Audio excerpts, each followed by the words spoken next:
आवाज़ सिंध न्यूज़ में खबरुनि अपडेट जो सिलसिलो जारी है। खबर शामिल क्यों पिया आवाज़ सिंध न्यूज़ चैनल के CEO माजिद अली मंगी की रिपोर्ट मुताबिक गोठ अब्दुल लतीफ़ में गौसिया जमात के मुरीदन मखदूम शाह महमूद हुसैन की आज़ादी लाइ फ़कीर इम्तियाज़ हुसैन वधण पोटरो की निगरानी में गोठ में एहतजाजी मुज़ाहरो करे धरणो हणी नारेबाज़ी कई।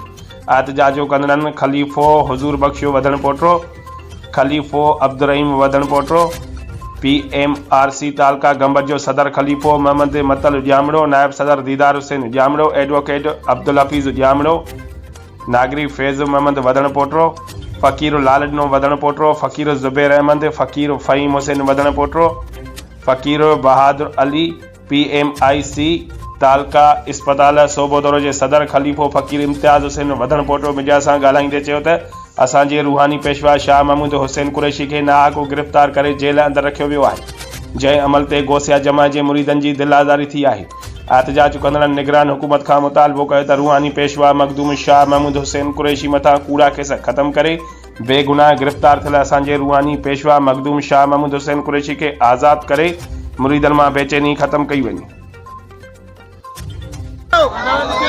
शाह महमूद के आजाद कयो, शाह महमूद के आजाद कयो, पूरा केस खत्म कयो, पूरा केस खत्म कयो, सही शाह महमूद के रिहा कयो, सही शाह महमूद के रिहा कयो, तुझे वजूद मुझे वजूद, मुझे वजूद मुझे वजूद, वजूद मुझे वजूद,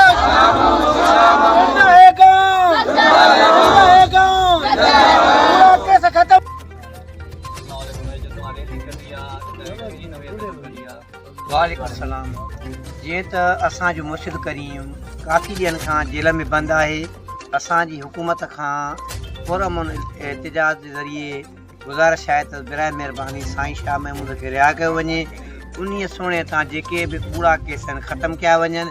पाकिस्तान की निगरान हुकूमत, वज़ीर आज़म, chief justice Pakistan, chief of army staff के जमायत गौसिया की गुज़ारिश है तो बिराए मेहरबानी खुली अदालत में केस ज़ाहिर करे असांजे मुर्शिद के रिहा कयो वञे। रैली कढी आहे, एहतजाज कयो आहे। असां हीअ पुरअमन तरीक़े सां रैली कढी आहे त असांजो मुर्शिद मखदूम शाह महमूद कुरैशीअ खे 60 ॾींहं थी वियो आहे, उनखे आज़ादु अॼु ताईं न कयो वियो आहे, न को उनजे मथां को केस विहारियो वियो आहे। छो जेका पाकिस्तान खे लुटे विया ऐं उहे आज़ादु घुमंदा था वतन। साईं जे मथां को बि गुनाह को बि केस न आहे, को बि साईं अंदरि आहे, छाजे करे अंदरि आहे। असांजी इहा ई अपील आहे हुकूमत खे त असांजे मुर्शिद खे आज़ादु कयो। अस्सलाम वालेकुम। ये असांजो अपील है निगरानी हुकूमत के त साईं खे जेका 2 महीना थी विया आहिनि, साईं आज़ाद जो साईं खे आज़ादु कयो नी। साईं जेका रेगुनाह अंदरि आहे, लुटेरा जेको हुकूमत खे खाई विया ऐं हुकूमत खे जेको तबाह करे विया, साईं जे मथां को केस न आहे।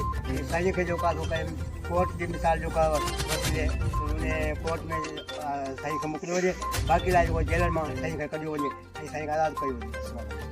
साईं जे मथां कूड़ा केस आहिनि, उहे कूड़ा केस कानून खे अपील आहे, निगरान खे हुकूमत खे अपील आहे त ख़तमु कया वञनि ऐं बेगुनाह जेको साईं असांजो गिरफ़्तार कयो वियो आहे ऐं जेके कानून जे ख़िलाफ़ आहिनि उन्हनि खे आज़ादु कयो वियो आहे। बाक़ी असांजे साईं खे जेको आहे बेगुनाह आज़ादु नथा कनि, उनखे कानून खे अपील आहे महिरबानी करे पाकिस्तान जे कानून जे वज़ारत खे चीफ जस्टिस खे अपील आहे त जेको आहे कानून खां साईं खे आज़ादु कयो। जेके न कंदा त जेके गौसी जमात हर मुल्क हर इलाइक़े में जेको आहे पंहिंजी तहरीक हलाईंदा, पोइ मथां पाकिस्तान कानून चवे त जेको कानून जे ख़िलाफ़ करणी करे महिरबानी करे पाकिस्तान खे अपील आहे त असांजी गौसी जमात जो साईं शाह महमूद कुरैशी खे जल्द खां अॻे ई आज़ादु कयो।